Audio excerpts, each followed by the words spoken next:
CAG की report आई है।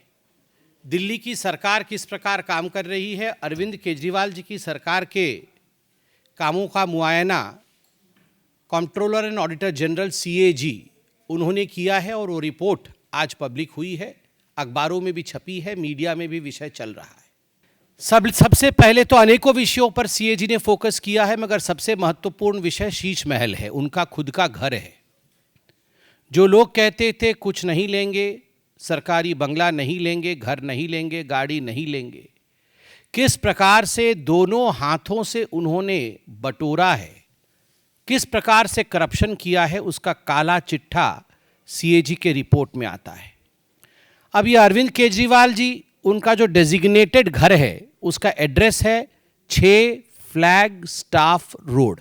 मगर आपको जान के आश्चर्य होगा कि सीएजी की रिपोर्ट कहती है कि 17 मार्च 2020 17 मार्च 2020 को दिल्ली की पीडब्ल्यूडी डिपार्टमेंट ने एक प्रपोजल दिया कि इस 6 फ्लैग स्टाफ रोड को, केजरीवाल जी के मकान को रीमॉडलिंग करना होगा। और ये रीमॉडलिंग कोई छोटा मोटा काम नहीं होगा, ये पूरा डेमोलिश करके, एक सिंगल स्टोरी बिल्डिंग थी ये, उसको पूरा डेमोलिश करना होगा और उसके ऊपर एक एडिशनल स्टोरी बिल्डिंग बना करके एक और मंजिल ऐड करना होगा और बड़े रूप से इस मकान को बनाना होगा। और ये प्रपोजल दिया 17 मार्च 2020 को पीडब्ल्यूडी डिपार्टमेंट ने, और एक दिन के अंदर ही इस प्रपोजल को मान लिया गया। विश्व में मुझे लगता है कहीं भी ऐसा नहीं हुआ होगा कि प्रपोजल आज दिया गया और आज ही मान लिया गया है, तुरंत मान लिया गया।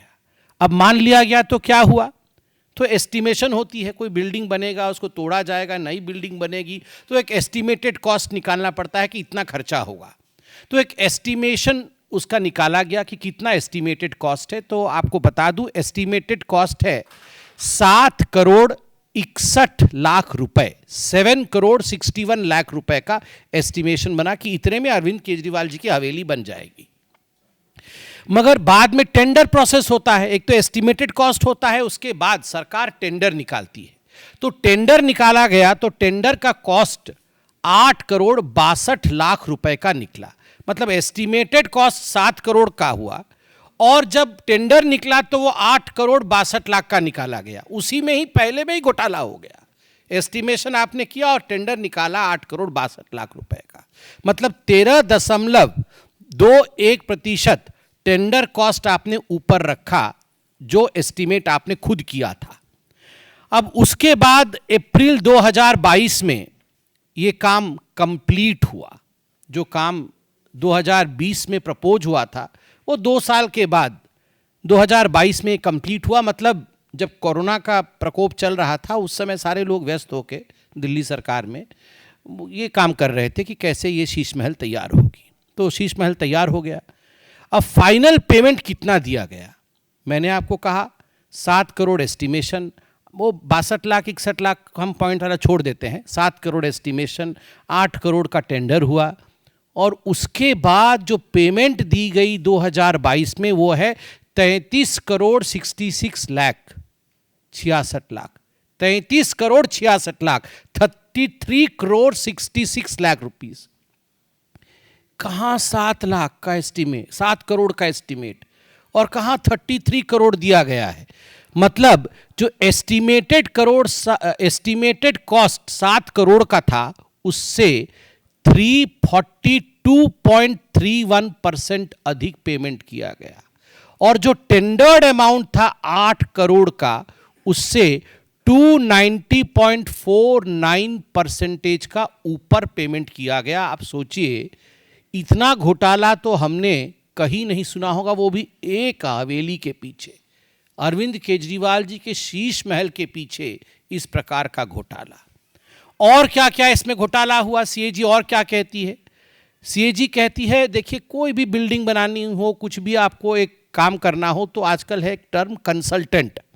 वो कंसल्टेंट आता है और बोलता है हाँ यहाँ पर ऐसा होगा, यहाँ पर ये बनेगा, फलाना बनेगा, तो उसका एक कंसल्टेंसी फीस भी होती है। तो कंसल्टेंट कैसे चुने जाते हैं, सरकार में एक प्रक्रिया होती है, एडवर्टाइजमेंट होता है, और केजरीवाल जी तो वो जो एक डबल एक्सल शर्ट पहन के एक रेनॉल्ड का पेन लगा के एडवर्टाइजमेंट करने में नंबर 1 है, अपना एडवर्टाइजमेंट करने में नंबर 1 है, मगर कंसल्टेंट के लिए कि उनका शीश महल कौन बनाएगा उसका कंसल्टेंट के लिए एक भी एडवर्टाइजमेंट नहीं किया। कैसे हुआ फिर? स्पॉट कोटेशन, मतलब वहीं खड़े हो गए और बोले कौन कौन बनाएगा, कौन बनाएगा, जरा कंसल्टेंट कौन होगा, आओ। मतलब जैसे गेट पे ही खड़े थे वो कंसल्टेंट। पहले से 3 लोगों को बोल रखा था कि तुम तीनों आ जाना, हम तुमको दे देंगे। तो 3 कंसल्टेंट आ गए और 3 कंसल्टेंट में से सीएजी लिखती है without any specifications, without any basis of selection, consultant उसी दिन चुन लिए जाते हैं। मतलब आज कंसल्टेंसी की रिक्वायरमेंट है, कोई एडवर्टाइजमेंट नहीं, कुछ भी नहीं, आज ही कंसल्टेंट चुन लिए गए। अब कंसल्टेंट भी आ गए। उसके बाद देखिए repeated revision of preliminary estimate.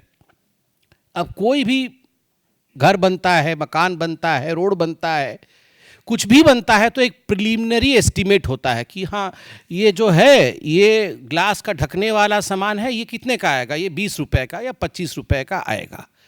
अब उसमें क्या हुआ, ये 20-25 रुपए का, चलिए ये 20 का 25 हो सकता है, 25 का 30 हो सकता है, अब 30 का 200 रुपए तो नहीं हो सकता ना। तो ये रिपीटेड एस्टीमेट, हर तीसरे चौथे दिन इनका एस्टीमेट बदलता गया जो इन्होंने एस्टीमेट दिया था। और उसके पीछे सीएजी कहती है no justification for payment to the consultants and PWD increased buildup area. सबसे पहले तो एस्टीमेट होता है कि घर का हम कितने एरिया में घर बनाएंगे।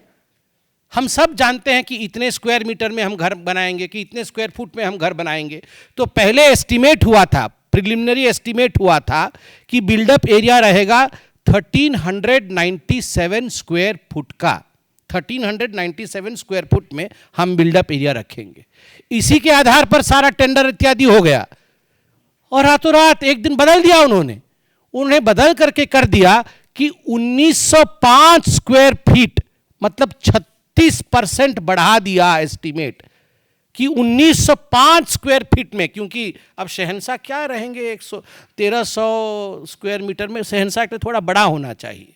तो उन्होंने कहा कि 1900 स्क्वायर फीट में केजरीवाल जी अब रहेंगे और ये अपने आप ही कर दिया, कोई एडवर्टाइजमेंट नहीं, कुछ परमिशन नहीं, अपने आप ही 1905 स्क्वायर फीट कर दिया।